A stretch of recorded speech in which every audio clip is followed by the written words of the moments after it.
ano yung nakikita niyo parang problema kung masusunod ito at ang sinasabi ni Senator Cheese, July 30 pa yung actual trial? Well, unang-una, ang pinaka-telling dito is talagang walang absolutely no sense of urgency, diba, sa part ng Senado.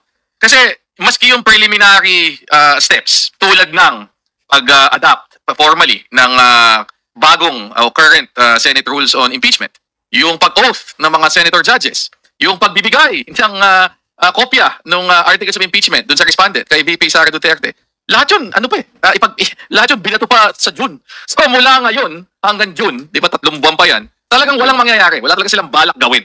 And para sa akin, very telling yun na talagang clearly walang sense of urgency. Pero even then, okay, tanggapin na natin. June magsisimula kasi sabi nila naka-recess eh.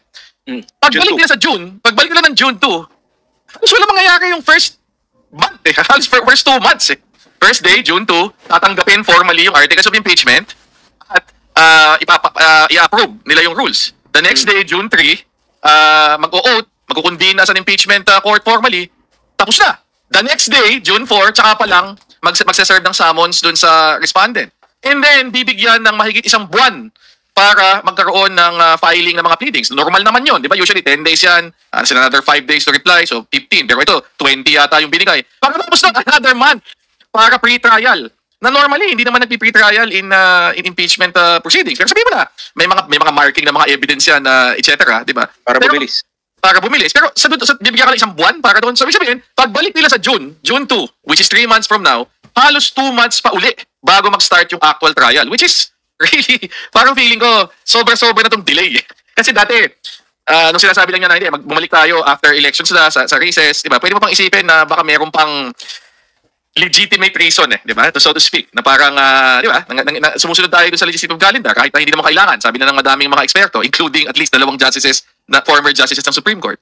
Pero ito, pag tinignan mo yung actual na schedule na pinropose, talagang snail's pace, di ba? Parang 1 araw just to accept, another day, another separate day to formally convene and take note, another separate day to send out yung summons. Lahat yung pwedeng gawin ng 1 oras sa totoo lang di ba? Okay. In 1 day. Pero ito, spin-read out pa ng 3 araw. So ako, talagang they're taking their time. Yun yung mensahe nitong proposed schedule na ito. When you say they're taking their time, you get the sense na talagang sinasadyang patagalin, pahabain o i-delay ito?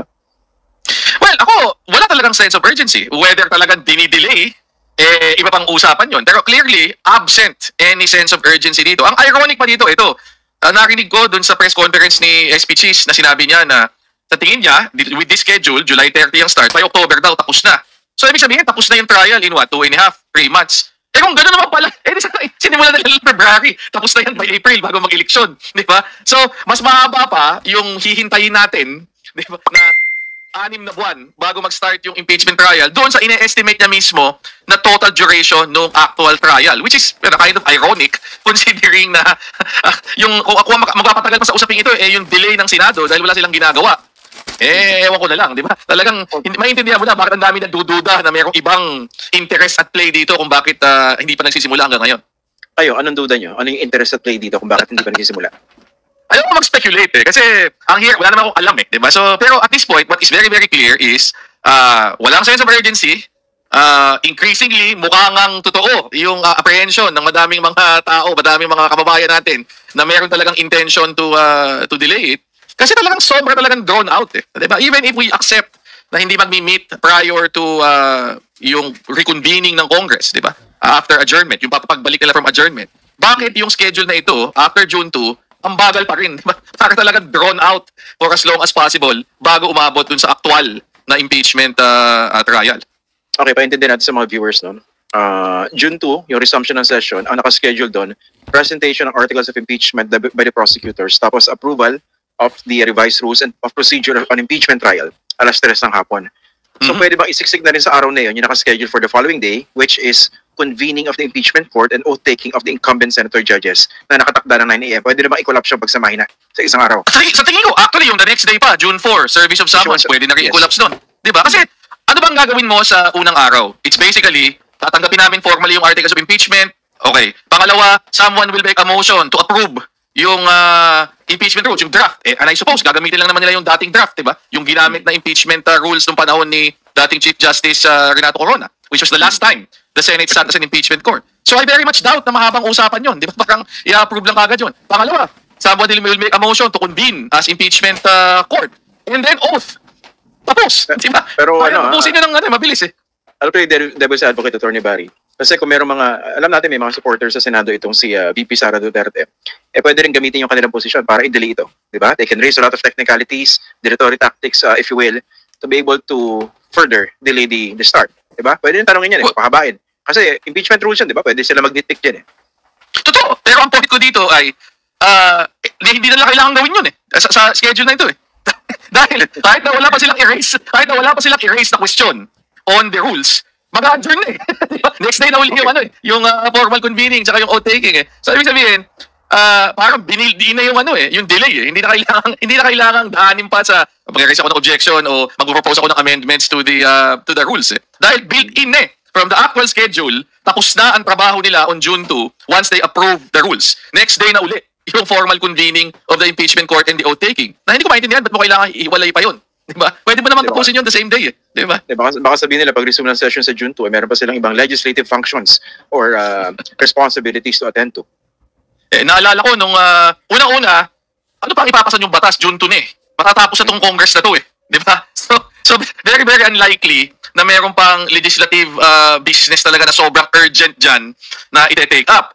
And even then, sa past impeachment cases na umakit sa Senado, ang ginagawa ng Senado, sinususpend yung regular legislative business in favor of dealing with yung impeachment trial kasi kinukonsider nga nilang mas mahalaga yan. Diba? Na mas merong urgency as opposed to regular legislation. Lalo na ito, diba? Dulo na ng Congress eh. Kung meron kayong dapat pinasang batas, dapat napasan nyo bago mag-eleksyon, diba? Normally, gano'n naman ang nangyayari sa Congress. In fact, ang usapan namin nung nasa House pa ako, kung meron kang bill na umabot pa ng ganitong oras, di ba, yung last 6 months of the term, wag mo nang asahang may magkakaroon pa ng movement dyan. Wala na yan. Kasi lahat ng tao nakafocus na on election. And then after that, itong huling session, after the elections, in a way, lame duck session na yan eh. Wala na usually pinapasang bagong batas dyan. So, hindi ko maintindihan kung ano pa yung kailangan nilang gawin na sobrang importante na kailangan mag-giveaway pa yung Senate impeachment trial na ang tagal-tagal nang na-delay by that time. They get the sense parang ang dating sa akin ng mga sinasabi ninyo, kung gusto, maraming paraan, or may paraan, kung ayaw, maraming dahilan. Parang ito ba yung nakikita niyo nangyari dito? Totoo naman. Yes, 'di ba? Parang in many cases in Congress, 'di ba? Na kung meron talagang gustong tapusin kaagad, pwedeng tapusin kaagad. 'Di ba? Yun naman yung point eh. Lalo na dito sa kaso ng impeachment trial, tingnan mo yung mga first few actions na gagawin ng Senado prior to the actual trial. Lahat yung pwede nang gawin ngayon eh. 'Di ba? Service of, 'di ba? Convening as impeachment court, oath-taking, 'di ba? Lahat yun pwede nang gawin ngayon. Wala namang mabigat na bagay na kailangang pag-aralan pa eh para lang magawa yun. Kasi isa sa mga sinabi ni Senator Chis Escudero, kasi kailangan ng oras para pag-aralan.